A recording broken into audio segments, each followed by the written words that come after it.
I'm Coach Corey Wayne, and this is my video coaching newsletter. And the topic of this newsletter is going to be have some self-respect. I've got 3 different emails I'm going to go through with you today. And before we get into the first one, I've got a quote that I wrote I want to share with you in this particular topic. It says, "It is demeaning, unloving, and disrespectful to yourself to try and keep someone in your life who no longer wants to keep you in theirs. Relationships of all kinds are only possible when all involved parties want to be in relationship with one another. When one or multiple parties to a relationship can't or won't make any effort to keep it going, it's time to accept the reality that it is over and move on with your life. You deserve people who would jump fences to be with you and not people who are sitting on the fence or building fences to keep you away." Let's jump into the first guy's email. He says, "Hey Coach, I've been with my girl for about 4 years now. We have a child together, and at the moment we live in the same apartment. We have our ups and downs, and of course lately she hasn't been happy with me. That I had a chance with her and that I didn't make it work. I admit I'm not perfect, but I do try to make her happy. She met a guy who she's been talking to and going out on dates with." Sounds like she's already left the relationship, dude. "She tells me if it wasn't for this guy, she would give me another chance, but she's starting to catch feelings for him, and that makes her happy. She feels like going back with me is taking a step backwards." He says, "Which devastates me tremendously. I love her, I adore her, and I want to let her know how much I truly care for her." Well, one thing you got to realize is no amount of you caring about her is going to have any effect on how she feels about you. Because the bottom line is she's telling you, hey, for me to get back together with you is taking a step backwards. And I want to go forwards in my life, so have a nice life in essence. She's moved on, dude. She's found somebody new. And you are not accepting the reality of that. She wants to move, or she wants me to move out. He says, I want to work this out, but she doesn't. It takes 2 people making an effort in a relationship. And that goes for friendships, business partnerships. You never want to try to keep somebody in your life who doesn't want to keep you in theirs. And it's obvious she doesn't want you in her life anymore. You're deluding yourself to think that you're going to be able to change her mind. He says, I keep pressing the issue and trying to make plans on her days off, have dinner cooked with some wine. I send flowers to her workplace. Yeah, how's that working out for you, dude? You're trying to force yourself into her life. It's like you're ignoring reality. It's like Ayn Rand says, you can ignore reality, but you can't ignore the consequences of ignoring reality. And that's the problem. You're ignoring the reality that she's moved on with another guy, and she's telling you this. She wants you to move out, or she says she'll move out. But you keep trying to keep her there, thinking that you're going to change her mind. He says, but at the end of the day, she doesn't miss me, and she's constantly talking to this guy, and she wants us to be cool, and that doesn't have to be so difficult. She tells me that she's scared to give me another chance, and that she will always love me, just at the moment she doesn't feel the way I feel for her. She doesn't want you, dude. It's over. Put a fork in it. It is done. It's toast, dude. He says, we still sleep in the same bed, which drives me crazy. Come on, man. He says, I see her every day because I live with her and we have a child together, and it drives me crazy when she leaves the house to be with another man. See, you're suffering. And the reason you're suffering is you want reality to be other than it is. You want her to still want to be with you. And no amount of you wanting her to want to be with you is going to change how she feels. The bottom line is she's hooking up with some other dude. She's fucking some other guy's brains out and coming back and sleeping in the same bed with you and treating you like a gay male girlfriend. Come on, man. You got to have some self-respect and self-love and say, you know what? Fuck this bullshit. It's rude and disrespectful that she's out with another guy, but you're enabling her behavior. You're doing it to yourself. And you suffer because you don't want to accept the reality. It's like she's gone. Elvis has left the building, dude. He says, I'm sitting here on my thumb waiting for her to come home, and at the end of the day, she isn't thinking of me like I'm thinking of her. The best thing you can do is to move on with your life and find somebody new. Either she needs to move out, or you need to move out and move on with your life. He says, she's giving all of herself to another man and I don't know what to do. Move on with your life. It's over, bro. I know it's not what you want to hear, but the only way anything can happen is if she wants to make the effort. And she doesn't. She's told you as such. She's saying move out or I'll move out. He says, or if I should move out and give her that space and respect her decision. It's over. Move out or she moves out. One of the two of you needs to leave. He said, I just don't want to see my family splitting up in that matter. Dude, your family is already split up. It's over. He says, she always thought that I can be one to ask for her hand in marriage, and so do I. Just at the moment, she's all about herself and what makes her happy. And that's whether that's including me or not. Well, obviously it's not. He says, she will always call me because of our son, and I will always call her because of our son. And I fool myself that I can make it work, and I keep trying, which feels like I'm pushing her away. He says, I'm really stuck in this situation. You're just choosing not to accept the reality and the fact that she has moved on. He says, because I feel like I'm trying to get her to change her mind, but honestly, it all backfires on me. The definition of insanity is doing the same thing over and over again, expecting a different result. I mean, I'm sorry, bro, but your relationship is over. She's moved on. It's time for you to man up and stop being a fucking pussy and a mangina and move on with your life and say, I deserve to have somebody that would never do such a thing with me. She would never screw around with another guy when we're still living together and sleeping in the same bed. He says, so I'm here playing tug-of-war with myself. That's the idea. You're playing it with yourself. Because it takes two people who want to make an effort to be together. It's like you're dragging the wet noodle. You're pushing the wet noodle, and it's going nowhere. She's not interested. You got to move on in your life, dude. You demean yourself by sticking around, hoping that it would change. She'd have more respect for you as a man is if you up and left, and then the only reason you contact her is about the son.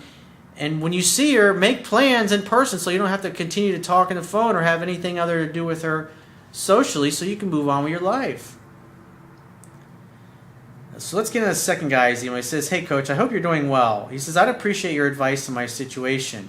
I met this girl about 3 years ago, and it was love at first sight, and we had so much in common, and we just got on great for about a year. We went on holiday, and it was just awesome, until she became flaky, not answering my texts as quick, and letting me down at the last minute for dates. I sensed something was wrong.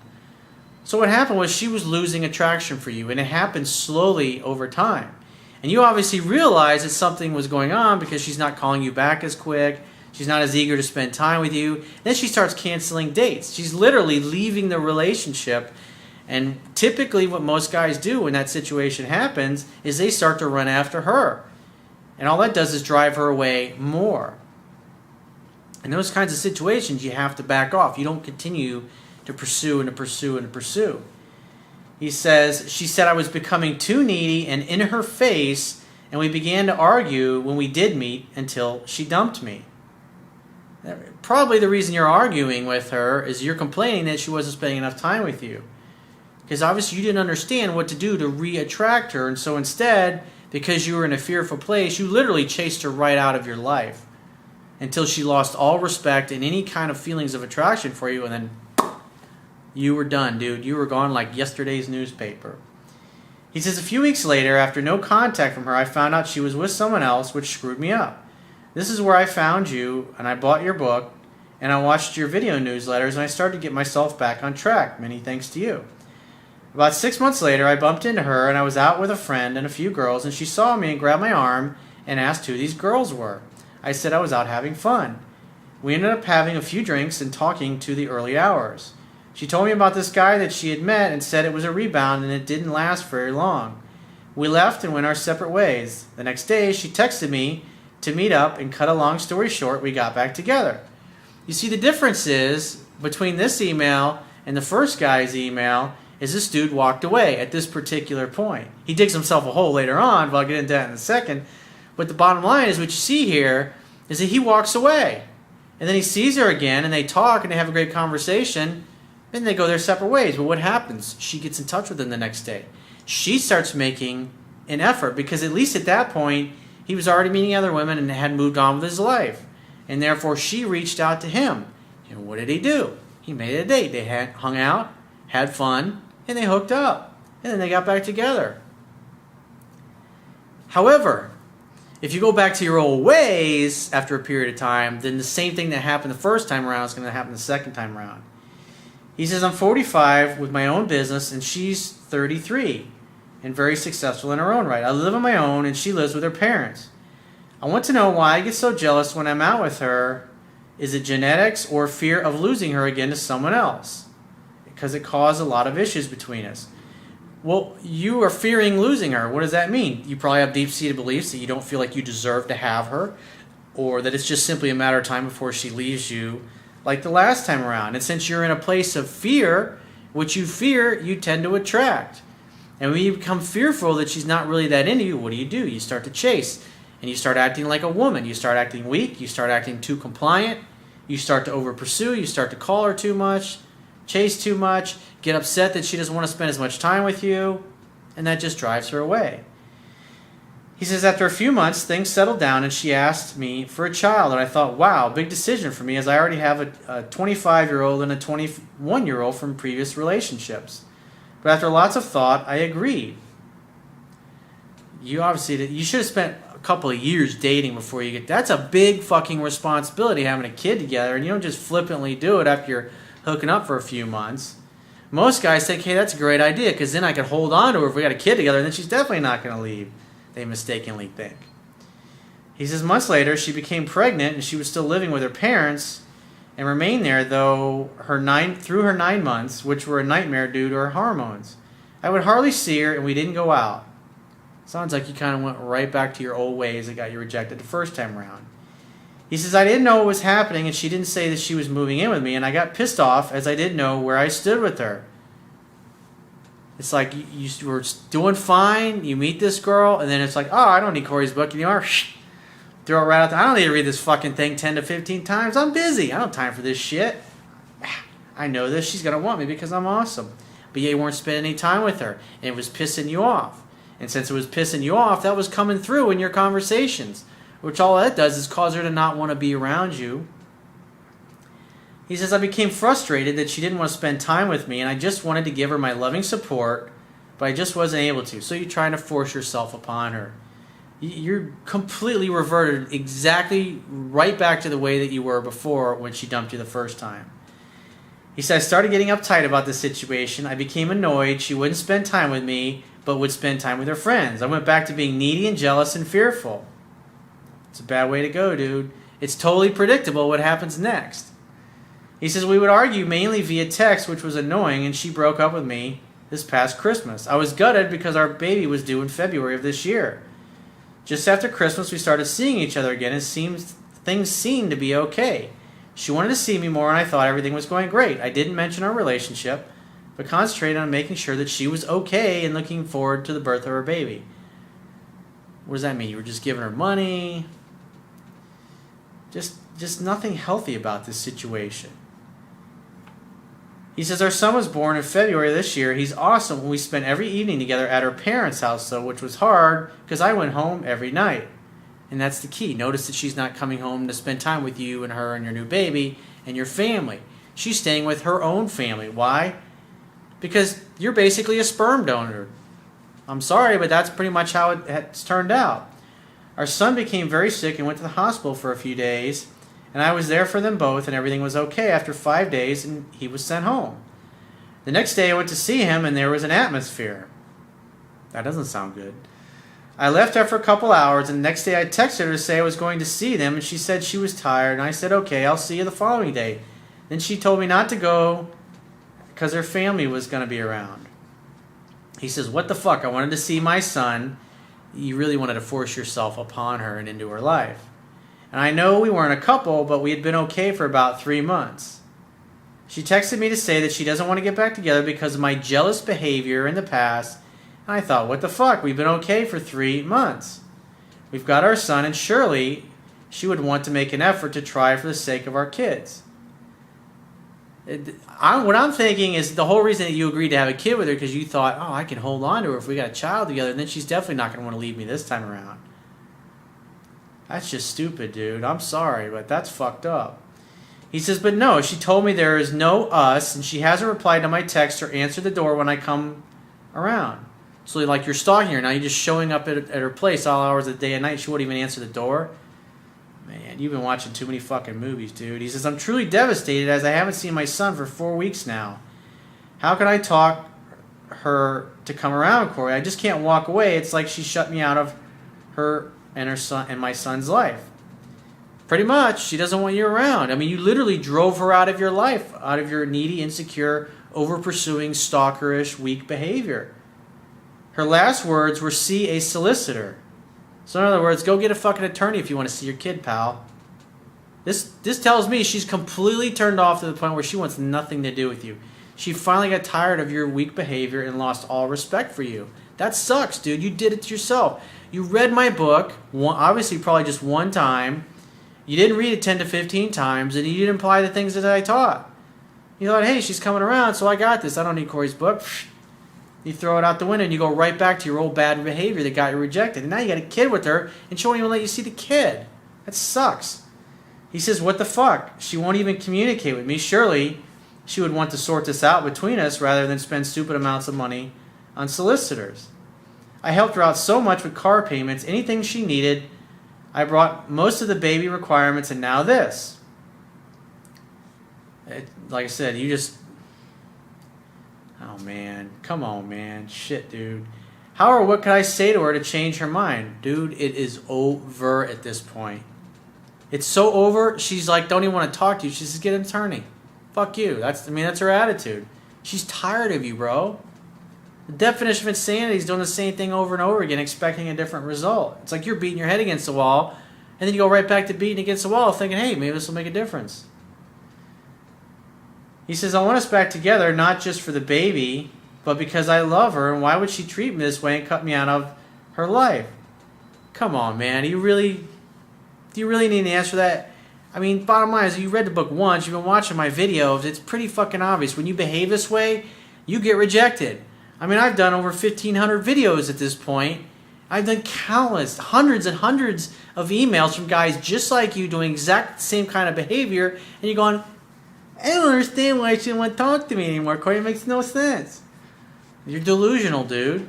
It's like Dostoevsky said, a man who lies to himself and believes his own lies becomes unable to recognize truth either in himself or in anyone else. He says, how could she just be okay with me for 3 months and then just fuck me off like this and want nothing to do with me? Well, it obviously happened slowly over time. She slowly started to fall for you again to the point where she wanted to have a kid, and then you slowly gravitated when you started to become fearful, and your fear grew, and so therefore the more fearful you became, the more you became like the guy that you were in the past. And since you hadn't read the book 10 to 15 times, you went right back to your old bad behavior. So unfortunately, dude, the only thing you can really do at this point is go get an attorney and sue for custody so you can at least get to see your son maybe every other weekend or every other Wednesday. I don't know how custody happens to work in your particular country, but it's over, man. You drove her away by your behavior. It's a slow process. It doesn't happen overnight. It happens slowly over time. My best advice to you would be to get back and read my book 10 to 15 times. I mean, read it 10 to 15 times. And for those of you that haven't read my book yet and you want to avoid these kinds of situations, go to my website. Underneath the email sign-up box, there's a link. There's actually an image of my book. If you click on that, it'll take you right to Amazon.com. You can download the Kindle version under 60 seconds or less to any electronic device you want to read it on, or you can order a paperback version. Do yourself a favor. And then when you get the book, read it 10 to 15 times. I'm not saying that talk out my ass. There's 270 pages. And there's a lot of fundamentals in there. There's a lot of pickup skills you need to know. There's a lot of dating skills that you need to know. And there's a lot of relationship and communication skills that you need to know. And you have to know all of those in order to be successful long term. You read a book one time, you get maybe 8 to 10% of it committed to memory. So you read a 270-page book one time, you got down maybe 25 pages. You will absolutely not be successful long term if that's the amount of effort that you're willing to put into it. I mean, think about that. For those of you that are in college watching this video, you can't go and read something one time and expect to pass a test. It just ain't going to happen. It's not realistic. So let's get into the third and final email. This guy says, hey, Corey, I love your stuff, and I'm buying your book as we speak. I met this girl about a year and a half ago, and we met at a bar where me and my band play. We locked eyes, and it was love at first sight. We started dating, and things were going great. About 3 months into our relationship, on my birthday, an old friend who was a girl showed up, and one of my other girlfriends, not a girlfriend, but a girl that's a friend, said to my girlfriend, and the one he was actually dating, watch out for her because she always liked him and she only comes around every time he has a new girlfriend. He says, but it was different this time because the old friend, she was in a happy relationship and had a baby with him and had no interest in me other than to be friends. Regardless of that, I told my girlfriend these facts and she would not let it go the next day, and she told me that she does not want me talking to this old girl friend of mine anymore.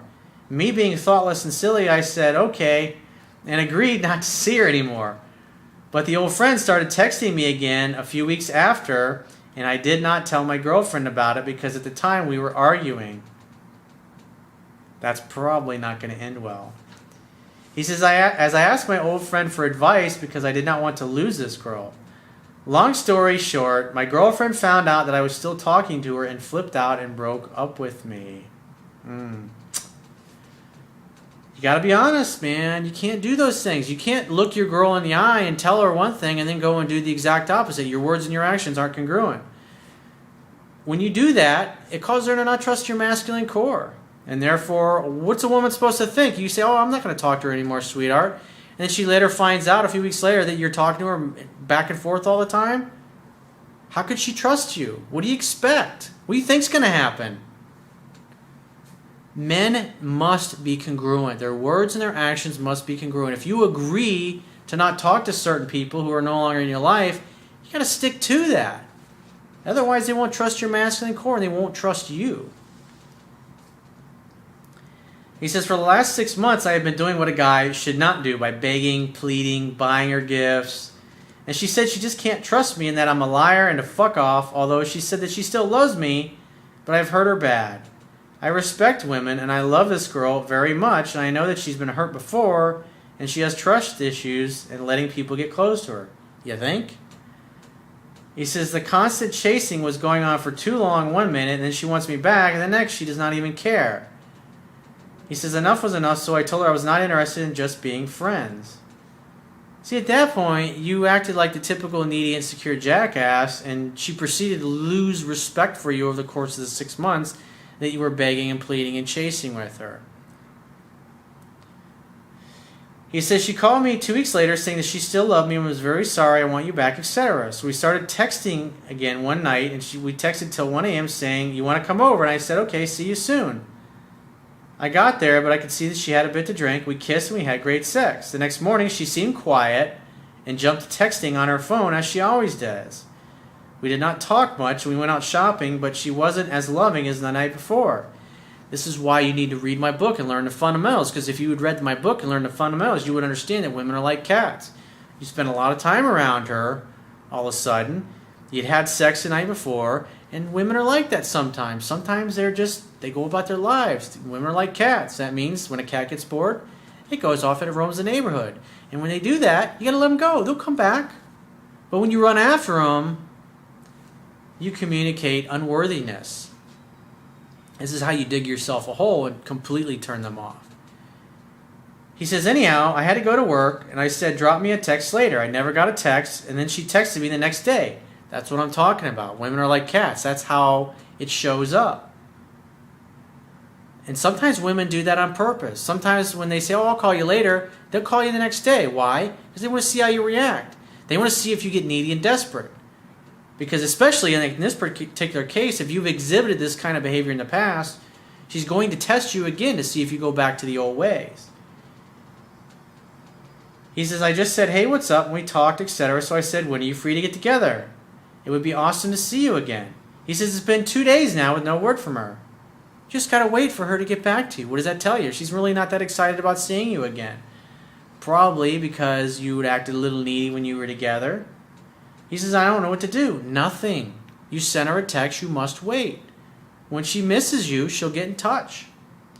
He says, I really love you. You can help me out, and I really love this girl. Dude, you got to slow the fuck down. You got to be patient. You got to let her come back to you. And see, what's interesting about what you pointed out is she texted you, went over, you hooked up, you had great sex again, and then she started getting cold. And then she didn't respond to your text.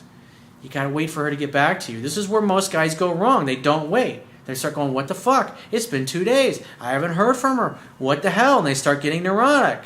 It's like the very first email, to the point where they don't want to talk to you. Like the second guy, it's like he can't even see his son now because he acted so neurotic. So you're at a crossroads. The crossroads is you can go down one street, which is being patient and relaxed and going on about your life and your purpose and your mission. And the other street is acting neurotic and needy and over pursuing. That predictably will get you fucking rejected. So what you need to do is wait to hear from her. When you do, assume she's ready to make plans. You don't need to send 5 texts back and forth or text till 1 a.m. in the morning. When she reaches out, just say, hey baby, great to hear from you. So what'd you figure out? When are you free to get together next? That's how you respond. That's your first text, responding back to her. Be discreet, be decisive, and get right to the point and make plans. That's what you do. You don't send 5 texts back and forth and then go, okay, well, let me ask her out on a date now. Because the more you say back and forth in a text, the greater the likelihood is that you're going to text her something that's going to piss her off or turn her off, and you're going to talk her out of going on another date with you. As soon as she reaches out, assume she's missing you, assume she wants to see you. You should always assume that. When a girl reaches out to you, assume it's because she wants to see you and make a date. Keeps it real simple. And then from that point forward, wait to hear from her. And when you do, make the next date. It keeps it really simple, because if you start over pursuing and act needy and desperate, I guarantee you will get rejected. So if you'd like to get my help personally, the quickest way is to book a paid phone, Skype, or email coaching session. You can choose any of those options by going to my website, clicking the products tab, which will be at the top of your screen, and just follow the instructions. And I will talk to you soon.